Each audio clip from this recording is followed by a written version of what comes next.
الحمد لله رب العالمين بارئ الخلائق أجمعين ثم الصلاة والتم التسليم على المبعوث رحمة للعالمين سيدنا ومولانا أبا القاسم المصطفى محمد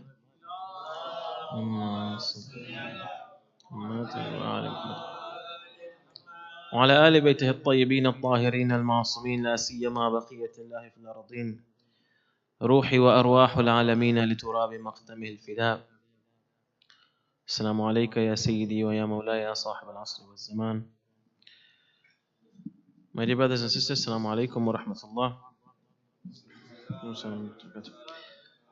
Continuing in this series, this is the second to last lecture in this theme related to how a person can strengthen their relation with our Imam alayhi salam.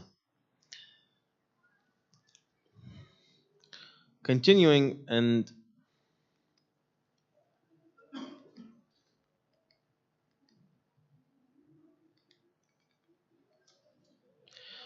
to continue with what we had mentioned considering the different steps and the different types of relations with the Imam alayhi salam. One of the practical things is to write a letter. This is a practice that we normally have. Is for a person to write a letter to our Imam salamullahi alayhi. And this is not something that maybe we may have learned from maybe a book or just a practice that our elders may have taught us. No, this actually has roots. And our ulama have mentioned this from a very long time in their books of adayah. So you can find it in books like Al-Balad Al-Amin by Sheikh Al-Kaf'ami, Al-Alam Al-Majlisi, etc. In this book, for every need that you may have, write the following on a piece of paper, following that will come, and put it in one of the graves of the Imams alayhim salam, or tie it for tabarruk. And after that, seal it and mold some clay, some clean clay, and place the letter in the clay and throw it in a river, deep well, like a Masjid Quran or a creek. It will surely reach Sahib al-Amr salamullahi alayhi, will oversee the fulfillment of your hajat. Of course, considering the clay does not have to be 100% clay, all that is necessary is that for it to be thrown in one of those three that have been mentioned. So the Arabic is itself, Bismillah ar-Rahman katabtu ya mulai salatullah alayka mustaghithan, that I am writing to you seeking your aid.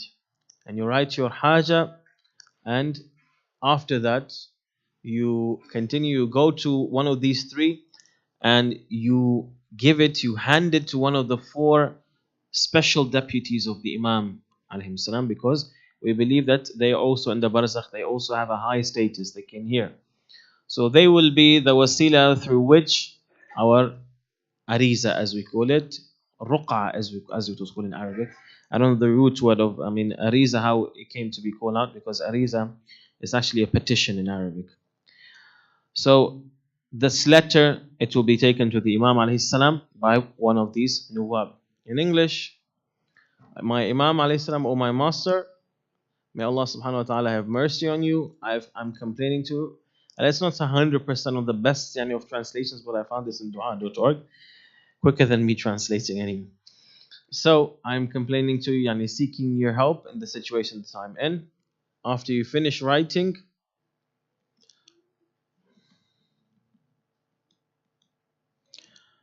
when dropping the ariza in the sea or one of the others, over here the translation, they want to say it's only the third. It's not only the third naib. You can take any of the four nuwab that we mentioned, Uthman bin Sa'id al-Amri, Muhammad bin Uthman, Husayn bin Ruh al-Nawbakhti, etc. Anybody. It's not a problem. If we can log on to Mentimeter, please, for the first question, kindly. And I've been requested to give the brothers and the mu'mineen a bit more time to answer on the mobile phones. So, first question, please, started. What was the name of the mother of our 12th Imam Ajrullah Ta'ala Farajahu Sharif? Allahumma salli ala Muhammadin wa ala Muhammad. Sayyida Malika, Sayyida Narjis, Sawsan, Rayhana, Saqil. Malika, Narjis, Sawsan, Rayhana, Saqil. The bounce on the phones.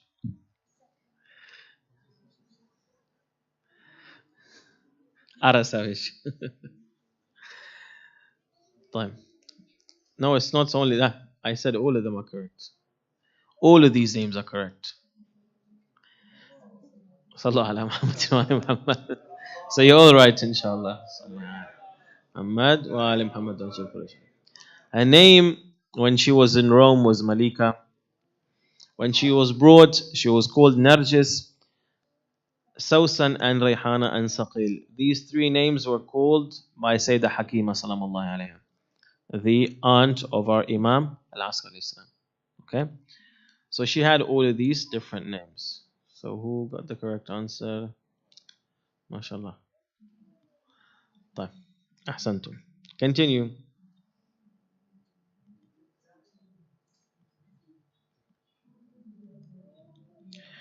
How to strengthen? Again, secondly, we have to feel that our Imam alayhi salam, he is aware of our actions. Yani, whatever you do, just like Allah subhanahu wa ta'ala is closer to us than our jugular veins, our Imam alayhi salam, he is the manifestation of the attributes of Allah subhanahu wa ta'ala, of the ilm al-ghayb of Allah subhanahu wa ta'ala on this earth, of as-sami' al-alim, al-basir, al-khabir, al-latif. So our Imam alayhi salam, and this is something that is even mentioned in the Holy Quran. First of all, Imam Sadiq alayhi salam, he tells us that your deeds are presented to the Holy Prophet, and so are the deeds of all of the servants every morning, whether they be pious or wretched. So be careful. In another narration, he explains the verse, Bismillah ar-Rahman ar-Rahim, وَقُلْ عَمَلُوا فَسَيَرَى اللَّهُ عَمَلَكُمْ وَرَسُولُهُ وَالْمُؤْمِنُونَ وَرَسُولُهُ وَالْمُؤْمِنُونَ. Our Imam alayhi salam explains that this does not only mean on the day of Qiyamah everybody will see you and you'll be exposed. No. Even when you are in this dunya every single day. And upon that he says, Al-Mu'minun, this means us, the Imams, salamullahi alayhim. Thirdly, when the name of our Imam alayhi salam is mentioned, especially the laqab al-qa'im, we stand up. This was the practice of our Imams alayhim salam. Once Imam as-Sadiq alayhi salam, in his presence, the name of al-qa'im was mentioned, and so he stood up. Stood up like this. Allahumma salli ala Muhammad wa Muhammad. Muhammad wa ala Muhammad. And he is known in some narrations that he would recite Allahumma ajil li walika al-faraj. لو أدركته لخدمته سنين عمري. That if I were to live until his time, I would serve him for the rest of my life. Imam as-Sadiq alayhi salam says this. Okay, another question. If you can log on, please. Second question, please. If you can start it. Time. Okay. Who was the most knowledgeable companion of Imam as-Sadiq alayhi salam in fiqh?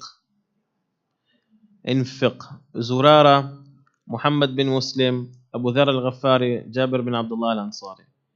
Zurara, Muhammad bin Muslim, Abu Dharr al-Ghaffari, Jabir bin Abdullah al-Ansari. The most knowledgeable in fiqh. In fiqh. In fiqh. Which one? Who? Zurara. Not Muhammad bin Muslim. Muhammad bin Muslim narrated a lot. Huh? Time. We'll give her 20 more seconds, 15 more seconds. 2, not 3. Are you sure? Time. The correct answer is A. Zurara bin Ayun al-Shibani. Zurara bin Ayun was known to be the most knowledgeable Sahabi of the Imams alayhi salam, and Imam al-Baqir, Imam al-Sadiq alayhi salam, in fiqh. And according to certain narrations that the Imams alayhi salam named a few of the Sahaba, of their ashab, and they said that if it were not for 1, 2, 3, and one of them was Zurara, our religion, our ahkam, they would have been lost. So Zurara, if you open the books of a hadith, In fiqh, like Wasail al-Shia, you will see how much his names have been mentioned. His name has been mentioned. And it's not only him. He also had, it was him, some of his brothers as well, and his children. Okay?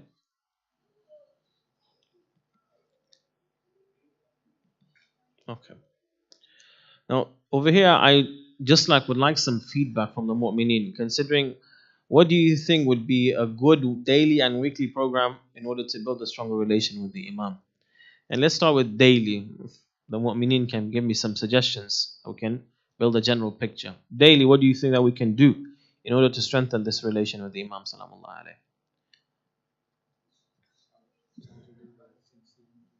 Ahsantum. Ahsantum. Sorry? Dua al-ahad. Let's give somebody else a chance. The youngsters. I've been requested that youngsters they like these questions, so that's why I increased them today. Youngsters, Dua Nudba.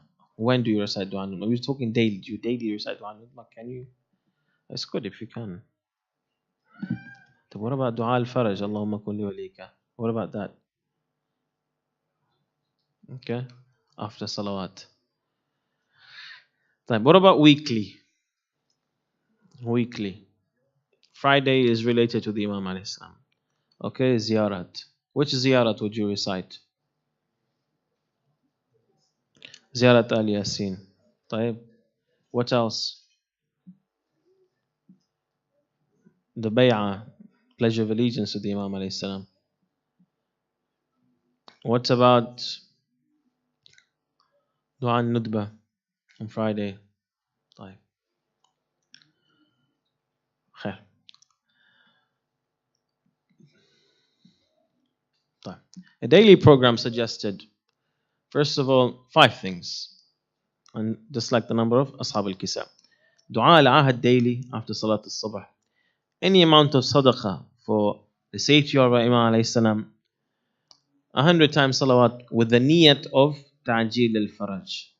Sallallahu ala Muhammad wa ala Muhammad. Allahumma salli ala Muhammad wa ala Muhammad. Dua al-faraj after wajib salawat. Salatul ghufayla with the niyat and asking and praying for Allah subhanahu wa ta'ala to hasten his reappearance. So with this special intention, dua, salatul ghufayla. So that's one, that's daily. Secondly, to recite Salat al-Imam al-Hujjah alayhi salam on Tuesday nights. Ziyarat al-Yasin on Thursday nights and Dua al-Nudba on Friday mornings. طيب. If you remember, I was talking about the different kinds of connections with our Imams alayhim salam. Correct? Now each and every single one of these connections, they actually have certain benefits, certain results that are important. So to start, first of all, the emotional connection with our Imam alayhi salam, it is a factor that will lead to the guidance of a mu'min. This love of the Imam salamullah alayhi, it will lead you to want to try to be as much as possible like the Imam. The Imam alayhi salam is ma'soom, so you will try to do those actions that will bring you closer to him, as much as possible to be like him. And this is something that's psychological. If you find that our kids, any role model that they have, they'll cut their hair like them, they'll start to walk and talk like them, they'll copy them, for example, their whatever they're famous, for example, their famous proverbs or what they say. All right. So this is with regards to Imam Salamullah alayhi. Secondly, it leads to a social revolution, in the sense that if you have a look in certain countries right now, if you have a look at Iran, from the time of and before the Islamic Revolution and when everything was going on, people, mu'minin, they were uprising, until the Islamic Revolution happened, the name of Imam al-Hujjah alayhi salam was always there. When in 2009 the events were happening after the elections, and there was an attempt at a colored coup,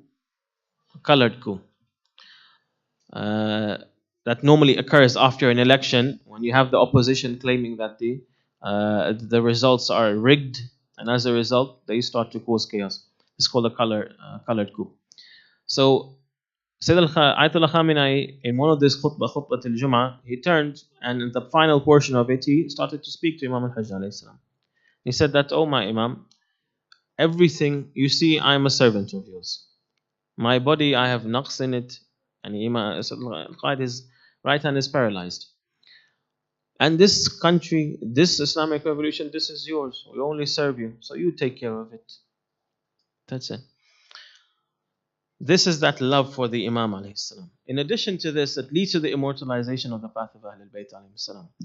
With that love of Imams alayhi salam, with the months of Muharram and Safar, Iran became one of the followers of Ahlul Bayt alayhi salam. This is a path that took a few hundred years, until the time of the Safawis. Iran embraced the madhab of Ahlul Bayt alayhi salam officially. That is the love of Ahlul Bayt alayhi salam. Today, me and you, we are here and we know of the names of the Imams alayhi salam, the name of the 12th Imam, because of the blood of Imam Husayn salamullah alayhi. Because of that blessing of Ashura and of Karbala. Also, it will drive person towards spiritual stability, moral stability, in the sense that if whatever you need, whatever you want, you will look towards your Imams salamullahi alayhim, you will do shafa'ah, you will seek their shafa'ah, and you know inshaAllah Allah subhanahu wa ta'ala will fulfill your hajat. Finally, it will lead to the salvation on the day of Qiyamah. That he who loves Ahlul Bayt salamullahi alayhim. And there is a narration from the Holy Prophet sallallahu alayhi wa alayhi. Allahumma salli ala Muhammadin wa Muhammad. Look at the narration. He says, حبي وحب أهل بيتي نافع في 7 مواطن أهوالهن عظيمة. That the love of myself and my progeny, it will benefit you in 7 places that will have really scary events in it. Firstly, عند الوفاة, when a person passes away. Secondly, in the grave. Thirdly, during resurrection. Fourthly, during the kitab, when we are given our kitab. Correct? Fifthly, عند الحساب, when hisab is started. Sixth, عند الميزان, when our weights and when our a'mal are put in that scale on the day of Qiyamah. And finally, on the Sirat, on the bridge of Sirat. فمن أحبني وأحب أهل بيتي واستمسك بهم من بعدي فنحن شفعاؤه يوم القيامة. So he who loves myself and my Ahlul Bayt and holds on to them after me, we will be their shufa'a on the day of Qiyamah. Ameen. Another question, please, if the brothers can log on. You can start the third question kindly.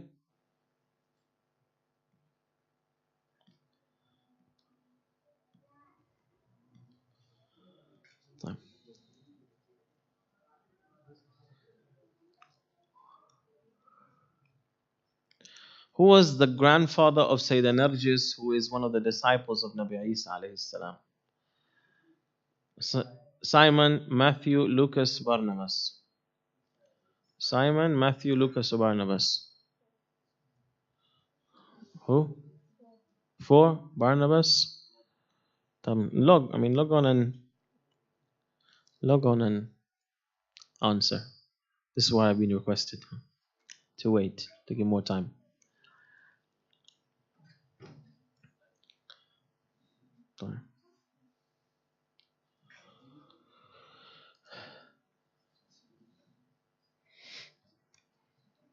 So it's Simon, Matthew, Lucas, or Barnabas. Okay. أحسنتم. It's Simon. شمعون الصفا. بلا. This one is correct. شمعون الصفا. There's a mistake. Simon is correct. Simon is correct. شمعون الصفا is what is called in Arabic. In the Vatican, they believe he's buried in the Vatican. We have certain indications that he's actually buried in Lebanon. And there is an extremely, very, very old grave that is ascribed to him, and there's actually a shrine that is under the care of the awqaf of the Christians. the Christian endowments. Results, okay. Secondly, that which is related to the result, and with the knowledge related connection to our Imam Salamullahi alayhi. First of all, when you have that knowledge related connection, yani when you learn the sciences of Ahlul Bayt Salamullahi alayhim, you will come to have satisfaction or be convinced that we are walking on the correct path due to the knowledge that you will see from them, the logic that you will see, the depth, based on the fact that they are ma'asumin salamullahi alayhim. And just like the Holy Prophet, first of all, they learn from the Holy Prophet, and one of the sources of the Imam is the Imam before him or the Holy Prophet before him. And secondly, they are also inspired through ilm al-ghaib. They are also inspired. Secondly, the possibility of combining different kinds of sciences. Now, Ahlul Bayt alayhim salam, if we have a look at them, they knew all sciences, and they have everything. Everything that is related to either aqaid, philosophy, biology, etc. So if you study, for example, the history, and I encourage the brothers and sisters to open up, just Google the name Jabir bin Hayyan, the father of chemistry. He was the student of Imam as-Sadiq salamullahi alayhi. Allahumma salli ala Muhammad wa ala Muhammad. And he invented many, many instruments that are still currently used in our laboratory. One of the things that the Imam alayhi salam instructed him was to invent a kind of ink that could be read at night. That could be read at night without light. That could be read by itself. This is one of the things our Imam alayhi salam showed him. Thirdly, the ability to respond to the challenges of the time. And when you have this connection to your Imams alayhi salam, when you read, when you learn, don't only focus on this place, the member being the source of your knowledge of your religion.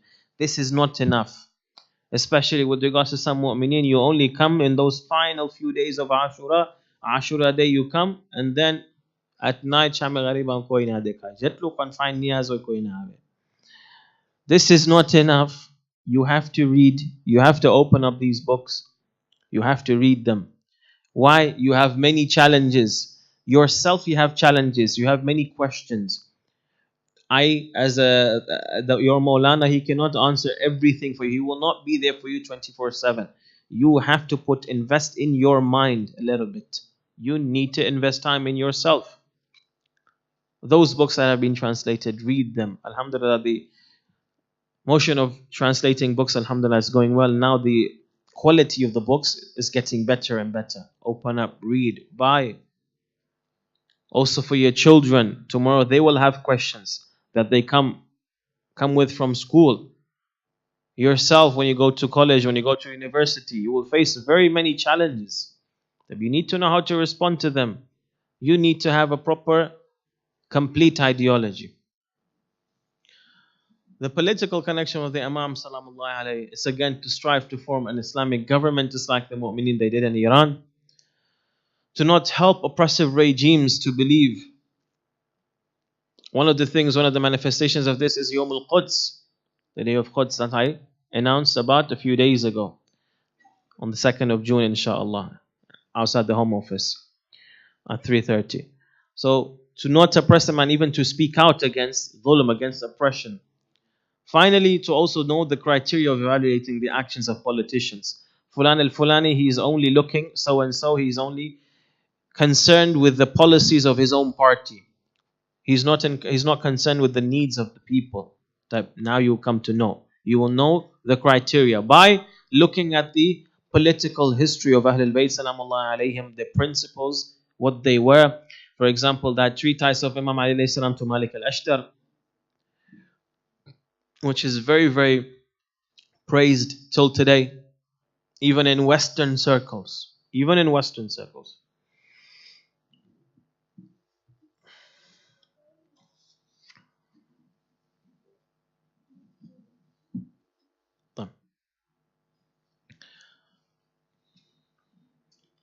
Okay. Results of the duty related, and irtibat al-risali. What is our duty? That connection related to my duty to the Prophet Imam alayhi salam. First of all, it will lead to hope and activism. especially in the youth. We want to do something. We have a message in our lives.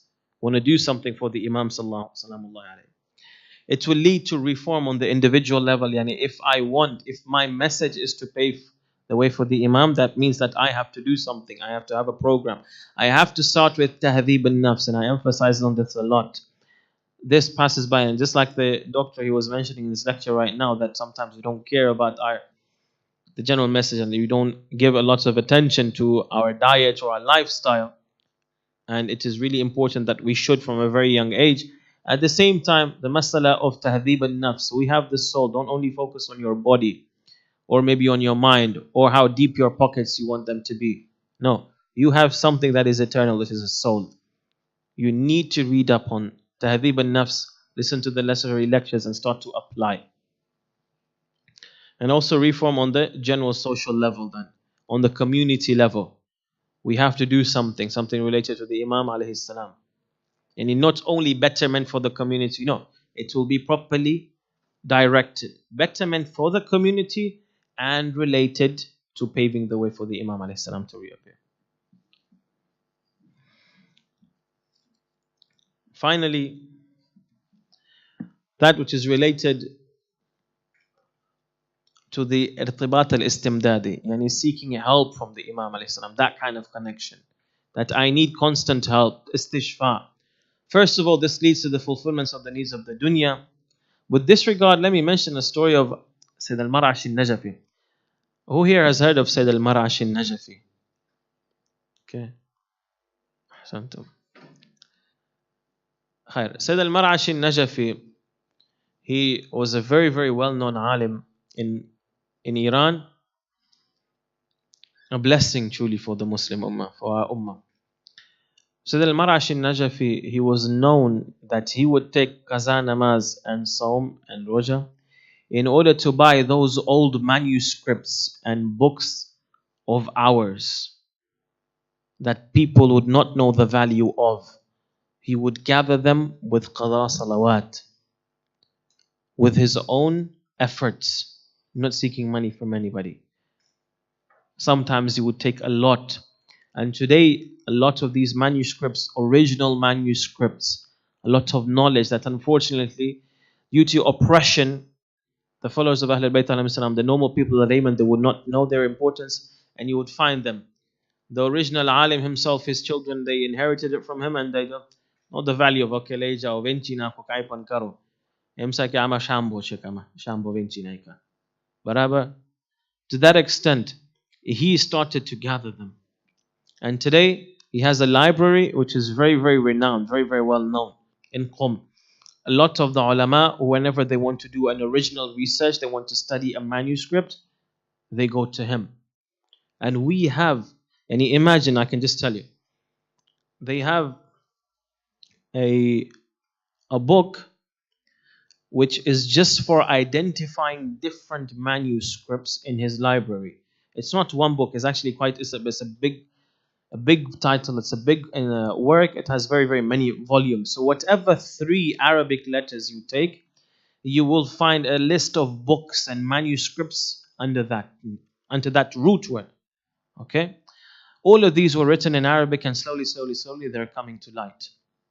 Sayyid al-Mar'ash al-Najafi relates that when in the year 1339, so this is approximately 70 years ago, 60 years ago, after his father passed away, when he was studying in Madrasat Qawwam in Najaf, he says that he was facing a lot of problems.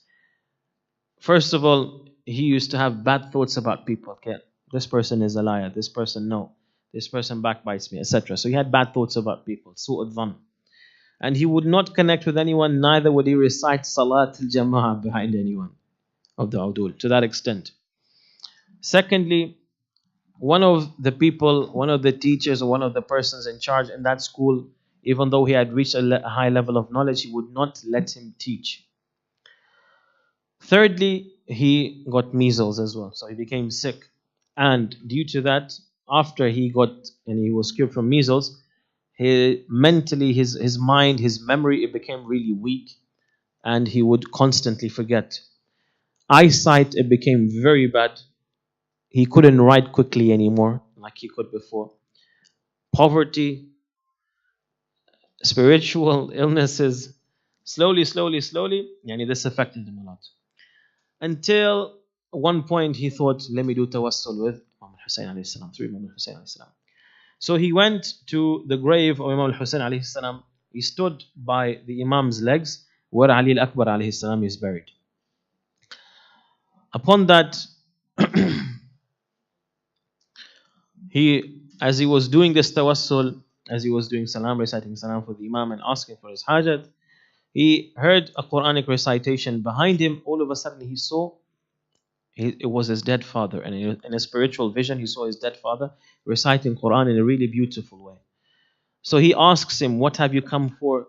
Okay, even though these are weekdays, these are school days, and why have you come over here? So he explained it to him, and he told him that he had a hajat. He wanted to ask a hajat from Imam alayhi salam. Upon that, all of a sudden, and he went to the darih of the Imam. He saw Imam Husayn alayhi salam. Imam Husayn alayhi salam was smiling, and he told him, what do you want? So the Marashi Najafi, he says in Farsi, An ra ke ayan hast, che hajat be bayan hast. And he told him that that which is clear does not need to be explained. What need is there for it to be explained? So upon that, Imam al-Husayn alayhi salam, he gives them candy sugar. You know that yellow candy sugar that you find in Iran that they put in the tea normally, okay? So the Imam alayhi salam gives them candy sugar, and he tells them that you are our guest. Upon that,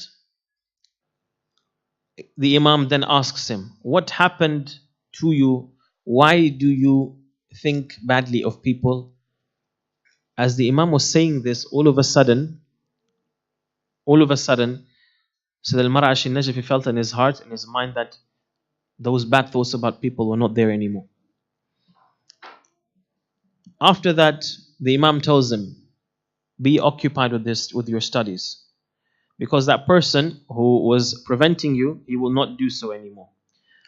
The Imam alayhi salam, he gave him shafa, his eyesight became far stronger, and he gave him a pen, and he told him, take this pen, write with it quickly. All of his problems, they were solved with that.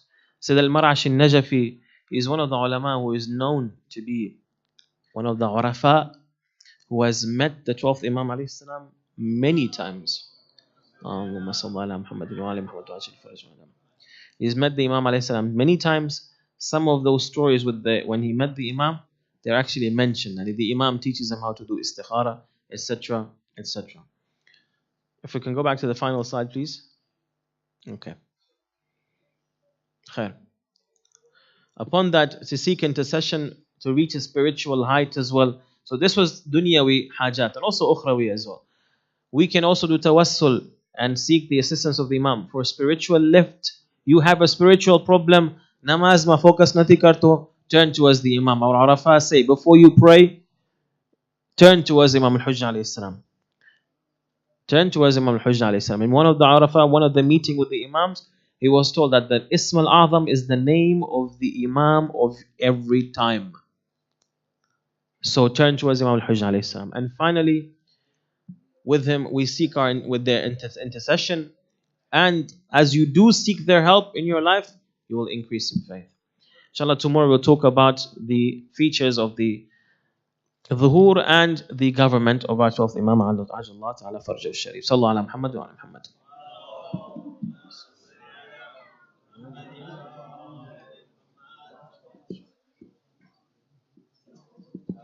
Salam.